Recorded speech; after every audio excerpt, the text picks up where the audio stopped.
Welcome to Talking with the Experts. This is where we discuss great ideas to take your business to the next level. How do we know these ideas work? Well, it's because we're talking with business owners who are using these ideas. Business owners who have years of experience and expertise. All things business by business owners for business owners. And now, here is your host, Rose Davidson. Hi, I'm Rose Davidson from Talking with the Experts. I'd like to take this opportunity to thank Global Glamping Charities for their valued support. Global Glamping Charities, solving homelessness in all its forms. Reach out to them at globalglamping.org.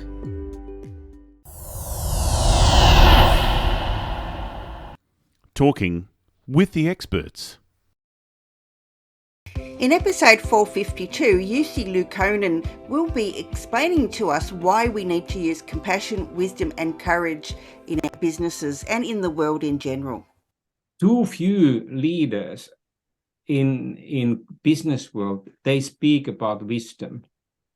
Too few leaders are really in tune with what is happening, for example, within the young generations. They have this buzzword, Generation Z, Y, Z, whatever is the acronym, but they have distanced themselves from those young people. And now it's time wisely involve young people in the decision-making processes, making sure that the future they are facing is not, catastrophic.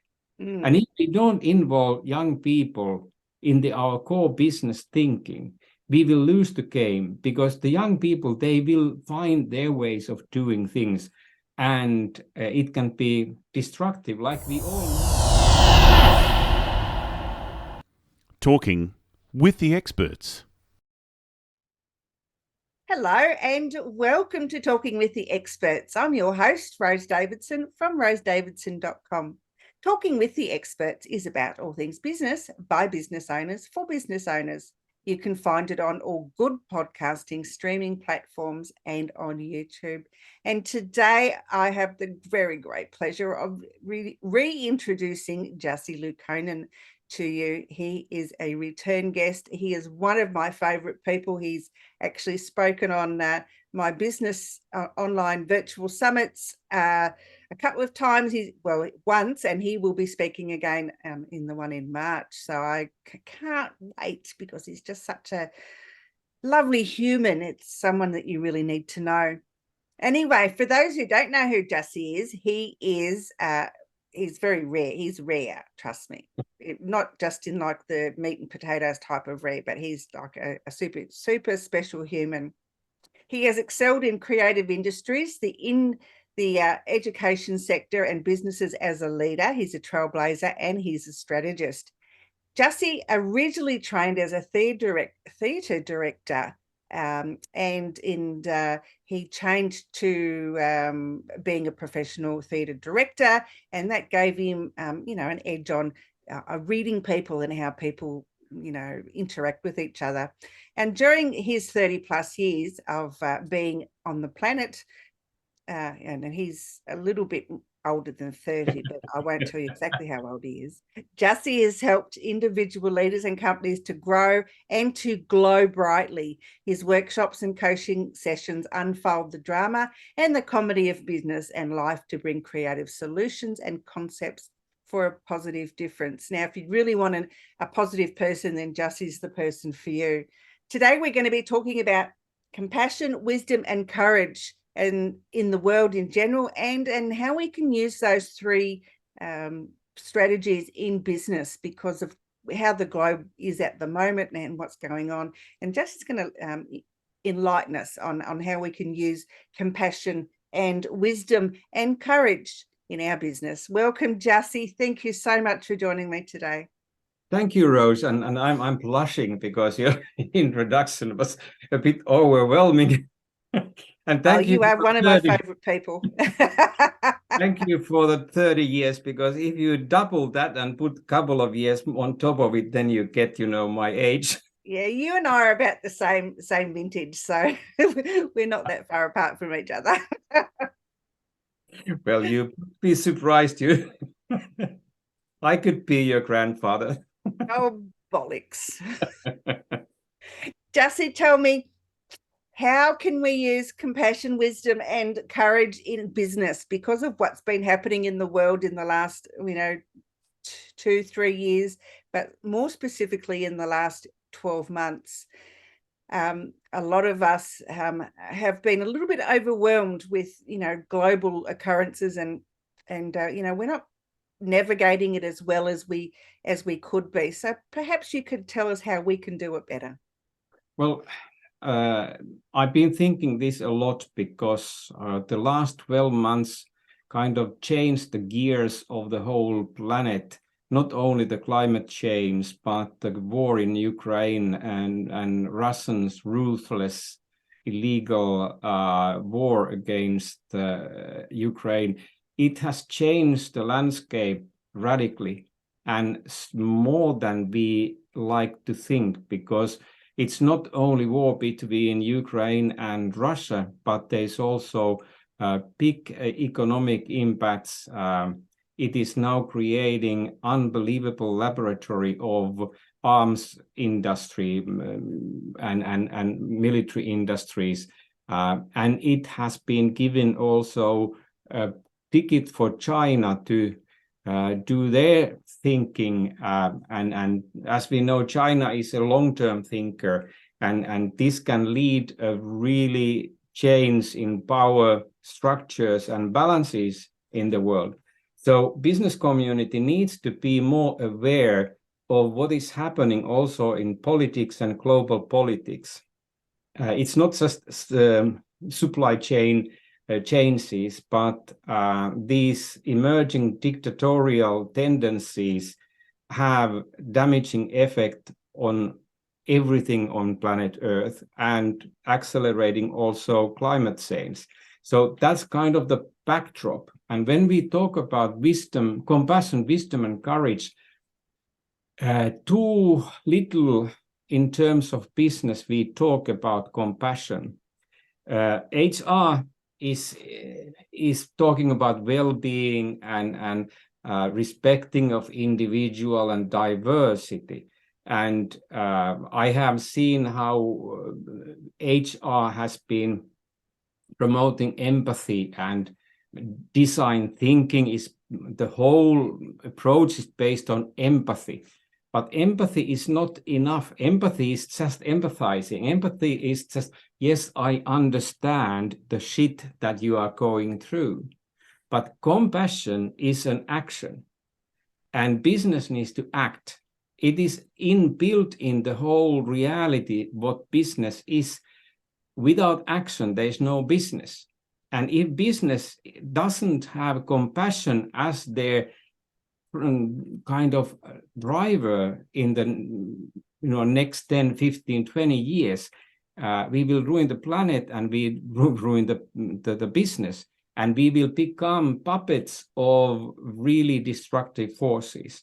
So the compassion is the key to unlock the real sustainable business, because it requires corporates to become good corporate citizens and not playing the tunes of those in power, if those in power have hidden agendas and are not democratic in the approach. So that's why we need compassion. Empathy is not enough. Compassion is the action we need to take, and realize that as business owners, leaders, we have a responsibility not only make money for the shareholders, but make sure that those people we serve, those people who serve us, we all take care of them together. And that's how we get the pie growing bigger, and not just, worrying about what's the size of our slice. Yeah, I totally agree with that. I think I've recently become involved with a charity which is based in Queensland, and what their main focus is stopping homeless, whether it be economic homeless or homelessness through domestic violence, or homelessness through natural disasters. And it's really brought to my mind that business owners who could be helping this particular charity with their products, or that they're trying to get out to the marketplace, or or by supporting this charity, by having a good social conscience, aren't doing so. Because business thinks, well, it's a charity, who cares if someone's homeless because, for whatever reason. But really, the person who started this charity really has the most wonderful heart, and the theory and the morals behind this particular charity are just something that I don't understand why business owners aren't showing that compassion towards their fellow man. Yeah, I totally agree. And then I kind of admire, for example, the projects that Apple has put in place throughout the world in terms of energy sustainability. And also, like in California, they have started to build thousands and thousands of homes, not only for employees, but making sure that in the societies, communities, they have social housing opportunities. Like we both know that in United States, it's not that easy. If you fell through the cracks, there is not much safety nets in that country. So it's been good to see that little by little, these big corporates have started to realize that they have wider responsibility than just shareholder benefits, and then that leads to wisdom, because like Takeuchi and Nonaka, those scientists, researchers who came up with the knowledge management early 90s, they released 1.5-2 years ago a book called The Wise Company. And in that book, Nonaka and Takeuchi went one step further than knowledge management. They started to promote and propagate wise leadership, which means that you have this compassion as a backdrop, then you have wisdom to use the knowledge, information, and your compassion, and build innovative cycles of success. And too few leaders in business world, they speak about wisdom. Too few leaders are really in tune with what is happening, for example, within the young generations. They have this buzzword, Generation Z, Y, Z, whatever is the acronym, but they have distanced themselves from those young people.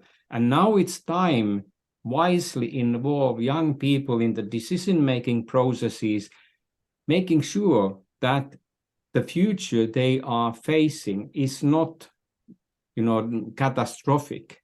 And if we don't involve young people in our core business thinking, we will lose the game, because the young people, they will find their ways of doing things, and it can be destructive. Like we all know what happens if you give a gun to a frustrated young man.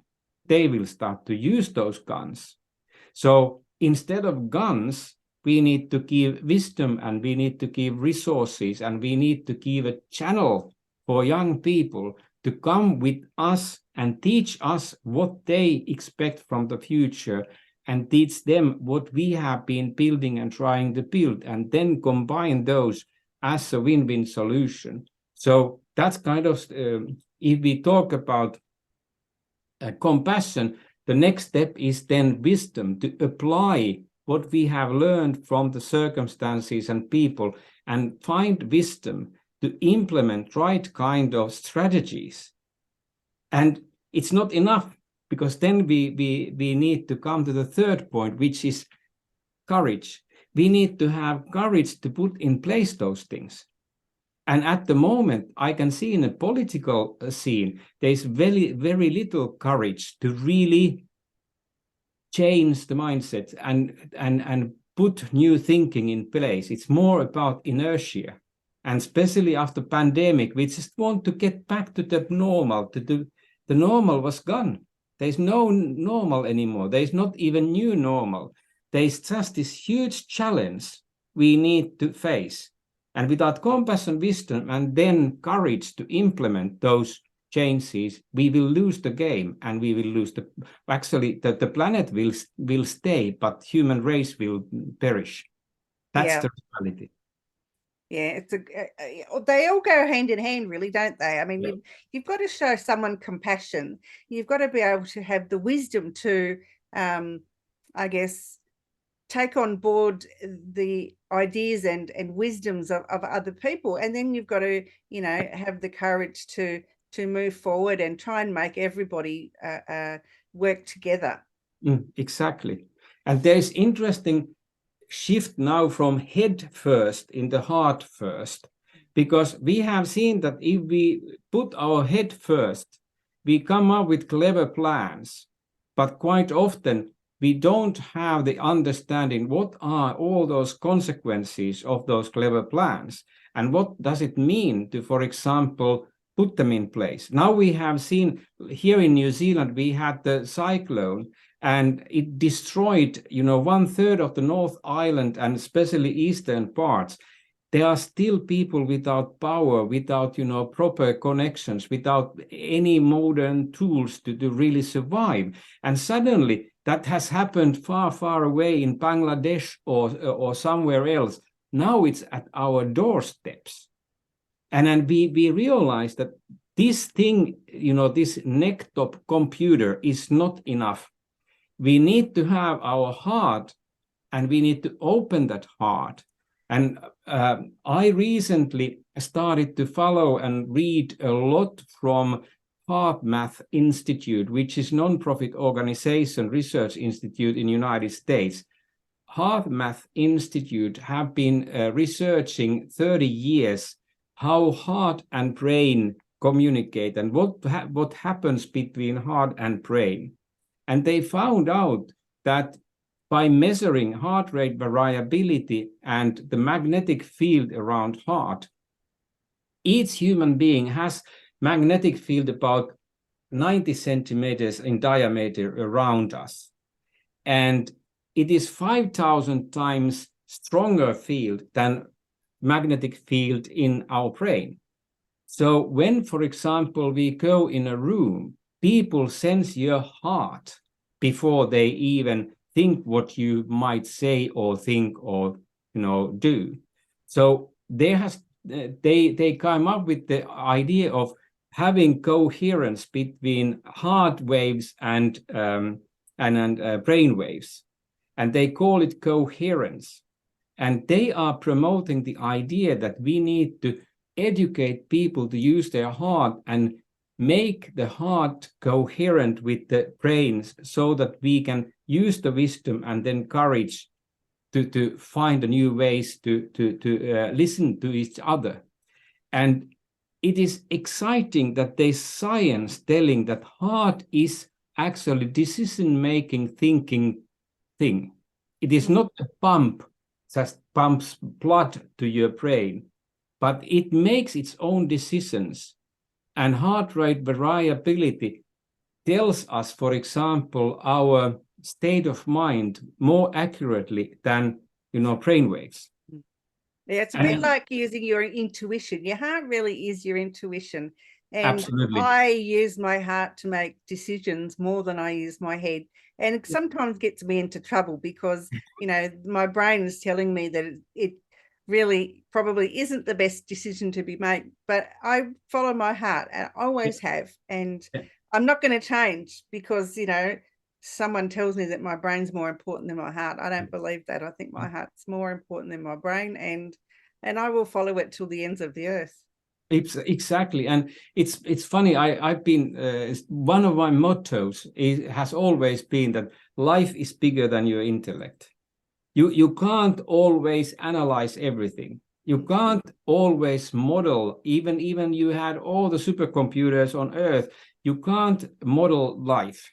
life is bigger than any of your models. Life is bigger than any of your chat GPT or any artificial intelligence, blah, blah. And then that's why we were, in the beginning, we were talking about the threats that we face and, those changes, seismic changes. Now, new wave of these changes is, for example, artificial intelligence and how we can use it for the benefit of people or against us. Mm. And then it is alarming. As a senior editor of Illumination publication, I read every day dozens of stories that writers send to us. And it's alarming to see how much there is this content created by ChatGPT. They look okay, but when you read them, you realize that there is no heart, there is no real imagination, there is no real intuition, there is nothing except, machine learning,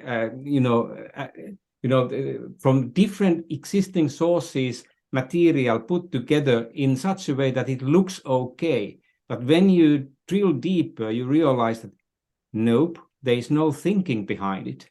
It is just mechanic way of cleverly put together, quite often pure bullshit. Yeah. And that's a danger. Yes, you're right. And AI, I think it can't have a heart because it's artificial. It's not living, breathing, not, it doesn't think for itself. It's just pulling from other articles and other, things that are out there on the internet. Yeah, and it doesn't create.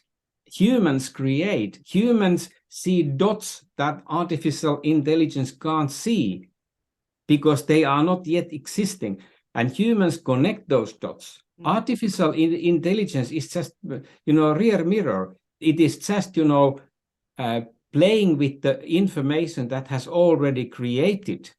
And now there is this second wave of things, like one of my friends who sent me alarming link to article where ChatGPT has been referring to research, and my friend happened to be expert in that area and had actually 2 PhDs in that area.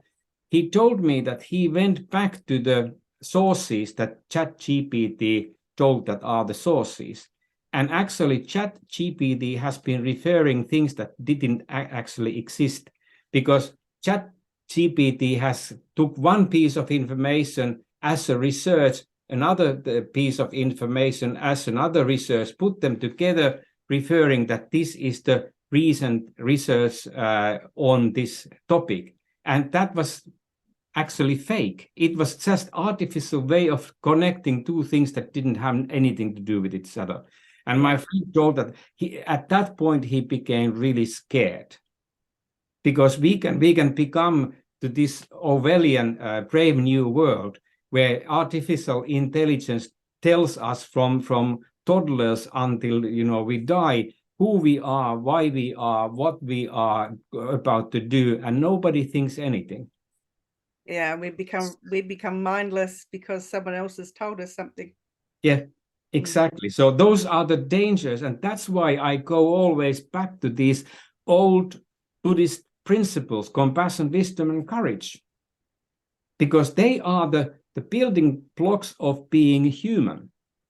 Regardless of your religious leanings, regardless of your philosophical thoughts, but those three things are building blocks of good life.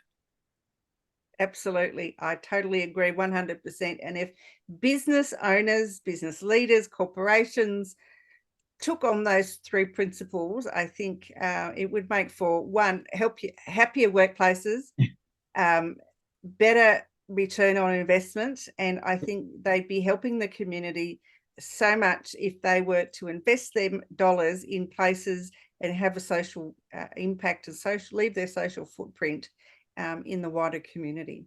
Well, example of that was from near Gisborne here in North Island, New Zealand, after the flooding and everything, because there was this silt, this terrible, mud about 2 meters. And there was this construction company building houses. And they employed dozens of people, and they had show homes all over. And after the flooding, they actually then took from the market those show homes and new homes, and they refurbished. They put all the furnitures and things like that, and gave those homes to their employees who have lost their homes. And that's how they managed to then keep the business going, because their employees had now homes and they could work. In a traditional sense, that would have not been a case with any business owner to do that. But those people, those business owners, they did exactly the opposite that normal business would have done. And now their business is thriving. As it would. As it would.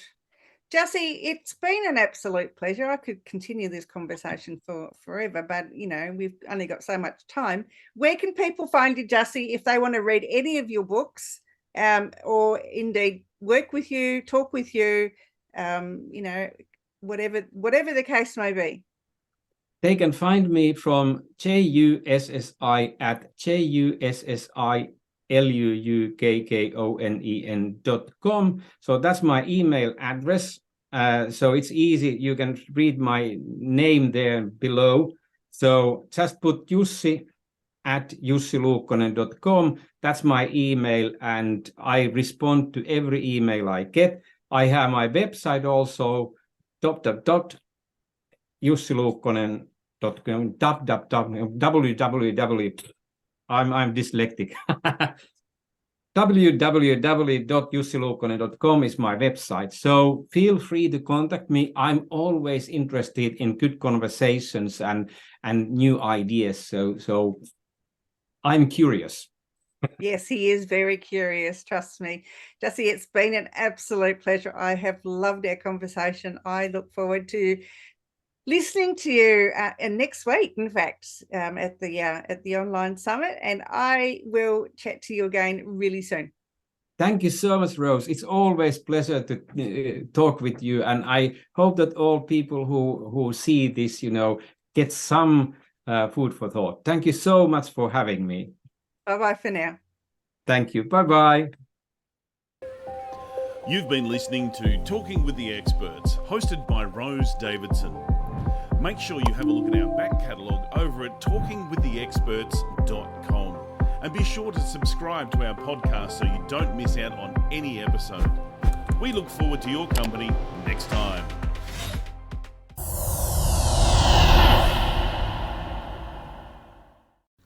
Talking with the Experts.